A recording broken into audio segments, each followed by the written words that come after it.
50 tomorrow afternoon. So that's going to be a big thing for us. Of course, once again, we want to keep our offense balanced. Against Minnesota, it was absolutely imperative, as I said. Against Detroit, maybe not so much.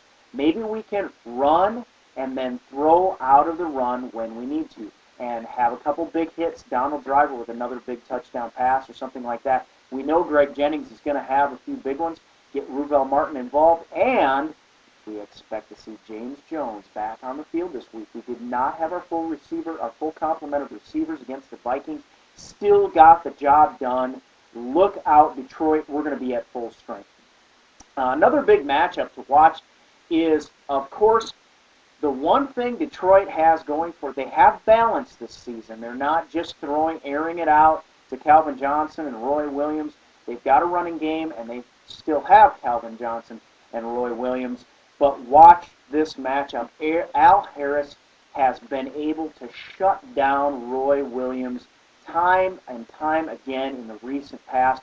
Roy Williams and Al Harris, of course, speak very highly of each other, have the utmost respect for each other as wide receiver, elite wide receiver, and elite bump and run in-your-face coverage corner, respectively. These guys are going to go out and put on a show. And what happens with these two is these guys putting on a show means Al Harris either completely shutting down Roy Williams or Roy Williams fighting and fighting and fighting and then having one big score against us over Al. It's going to be fun to watch, so keep your eyes out on the field in that backfield with that matchup. Of course, we also have a guy named Charles Woodson. I'm looking for him to get his first pick of the season, but the Detroit Lions, to their credit, Calvin Johnson, 6'6", like 220. This guy is a big-time receiver, fast on his way to being an elite receiver in the league. Had a good start last season as a rookie, but was hampered a little bit with a back injury, but still put up some serious numbers.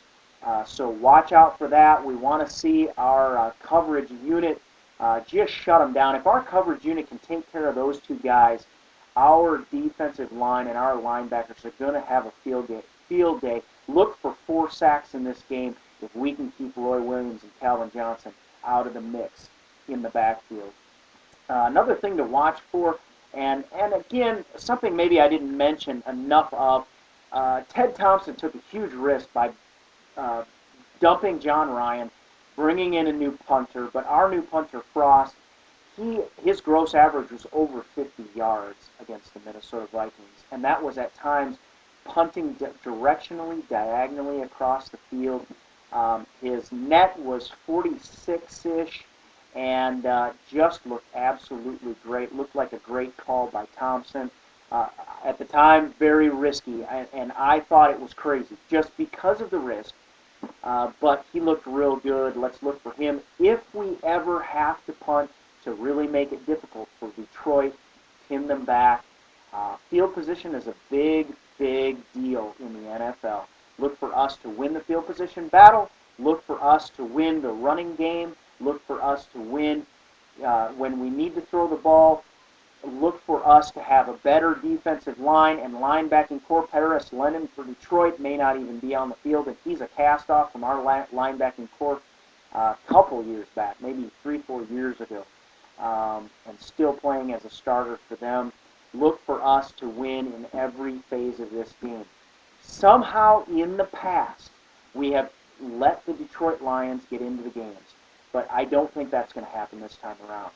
I know that this has been called, Jamie Duke said this was a classic trap game for Green Bay and picked Detroit to beat Green Bay.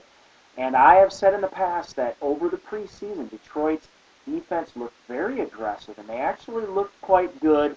But after seeing them play against Atlanta, we are going to give them a beat down. So here's my prediction to close out this episode of the video blog.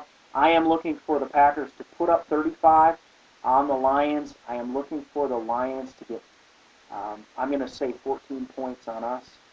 I think maybe there will be a little bit of a breakdown. I think Roy Williams is going to get one, and then we'll just sort of let another touchdown float. 35-14 Green Bay. So everybody enjoy this game. After last week's performance and the way that we know Mike McCarthy prepares this team, especially on the road, I don't expect any letdown from them. I expect just as good or an improved performance, less penalties, and a big-time win against the Detroit Lions. So enjoy it, everybody. And next week, Thursday, we'll be back again to break down the game against Detroit. And then again on Saturday night, we'll get ready for the next game the Packers have to play. I don't even know who that is. I believe it's against the Buccaneers, but I'm not sure. Yeah, I think it's the Buccaneers. So enjoy it. And then, of course, as always, until next time, as we always say, go Pack.